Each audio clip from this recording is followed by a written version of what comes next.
அதுதான் அண்டரண்ட பட்சியாம். அந்த பட்சிகள் ரெண்டும் அங்கே உட்காந்துருக்கு. இவங்க அப்படியே உட்காந்துருக்கும் பொழுது அந்த பட்சிகள் ரெண்டும் பேசிக்கிட்டு இருக்கு. ஐயோ பாவமே இந்த ராஜாவும் மந்திரியும் அப்படின்னு ஒரு பட்சி சொல்லுது. பட்சினா பறவை. இன்னொரு பட்சி கேட்குது, ஏன் அப்படின்னு. ஆமா உனக்கு தெரியாதா அப்படின்னு. ஆமா மல்ல பாவம் அப்படின்னு. இந்த மந்திரி என்ன பண்ணாரு, சட்டார்னு ராஜா கையை பிடிச்சி இழுத்து வெளியில அந்த பக்கம் அந்த மண்டபத்தை விட்டு வெளியில வரவும். எனக்கு ஒரு கதை சொல்றீங்களா? எல்லோருக்கும் மணியத்தேன் அன்பான வணக்கம். இன்னைக்கு ரொம்ப ரொம்ப ரொம்ப ஒரு பழமையான கதையோட உங்களுக்கு சந்திக்க வந்திருக்கேன். மணியத்தை முன்னாடி காலத்தில் சொல்லப்பட்ட ஒரு கதை. ஒரு நாட்டில் ஒரு ராஜாவும் மந்திரி இருந்தாங்களாம். மந்திரி ரொம்ப புத்திசாலியாக இருந்ததுனால ராஜா எப்போவுமே அந்த மந்திரி சொல்கிறது எல்லாத்தையும் கேட்பாராம். ஒரு நாள் 2 பேரும் காட்டு வழியாக போயிருக்கிறாங்க. வேட்டையாடுறதுக்கும் பறவைகளை பார்க்குறதுக்கும் கொஞ்சம் மிருகங்கள் எல்லாம் பார்த்து ரசிக்கிறதுக்காகவும் அவங்க அங்கே போகிறாங்க. போயிட்டு அது திரும்பி வரும்பொழுது பயங்கர மழை, காற்று, எங்கே ஒதுங்கிறதுனே தெரியாமல் அங்கேயும் இங்கேயும் தேடி குதிரையில் கண்டுபிடிச்சி ஒரு கல் மண்டபம், ஒரு கோயிலுடைய கல் மண்டபம், இங்கே பழமையான கோயிலுடையது.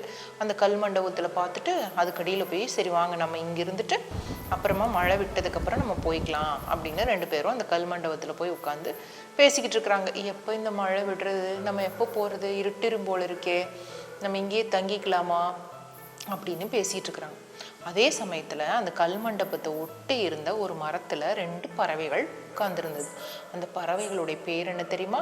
அண்டரண்ட பட்சி. என்னன்னு புரியலையா அவங்களுக்கு? அண்டரண்ட பட்சி அப்படின்னு ஒரு பறவை. அது என்னன்னு கேட்குறீங்களா? டைனோசர் தெரியுமா உங்களுக்கு? இப்போ இருக்கா? இல்லை தானே? அந்த மாதிரி அண்டரண்ட பட்சி அப்படிங்கிறது ரொம்ப ரொம்ப ரொம்ப காலத்துக்கு முன்னாடி, ஆயிரம் வருஷத்துக்கு முன்னாடி இருந்த ஒரு பறவையாம். அதுதான் அண்டரண்ட பட்சியாம்.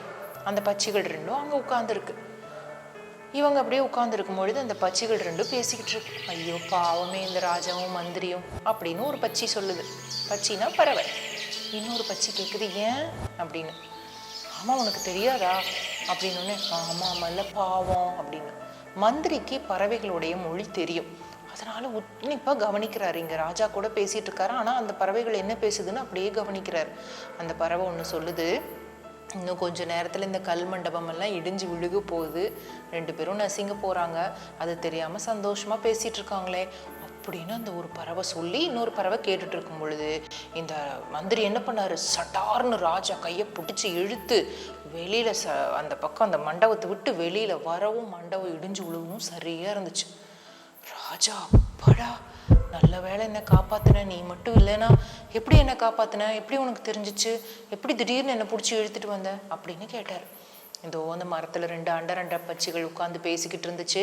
எனக்கு தான் பறவைகள் மொழி தெரியுமே, அதனால அதுக்கு பேசுறதை கேட்டுதானே அவங்களை இழுத்துட்டு வந்தேன் அப்படின்னு சொன்னோடனே ராஜாக்கு ஒரு யோசனை. அக்னி நம்ம வாழ்க்கையில ஒரு முக்கியமான அங்கம்.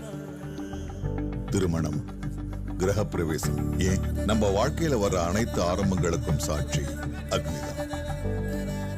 நம்ம நம்பிக்கைக்கு உறுதுணையா இருப்பதும் அக்னிதான்.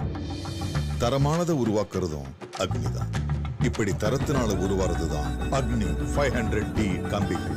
உறுதி, தரம் மற்றும் நம்பிக்கையின் அடையாளம் அக்னிக்கு நிகர் அக்னிதான். நடக்க போறது முன்னாடியே தெரிஞ்சிச்சு அப்படின்னா பெரிய பெரிய ஆபத்துகள்ல இருந்து நம்ம தப்பிச்சுக்கலாமே.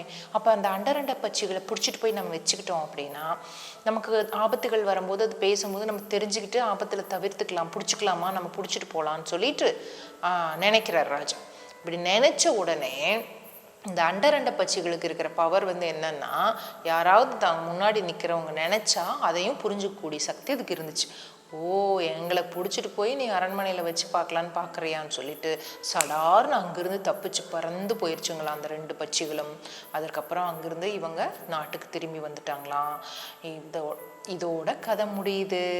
முன்னாடி இருக்கிறவங்க என்ன நினைக்கிறாங்க, அவங்களோட மைண்ட் வாய்ஸ் நமக்கு கேட்டுச்சுன்னா எப்படி இருக்கும்? த்ரில்லிங்காக இருக்கும்.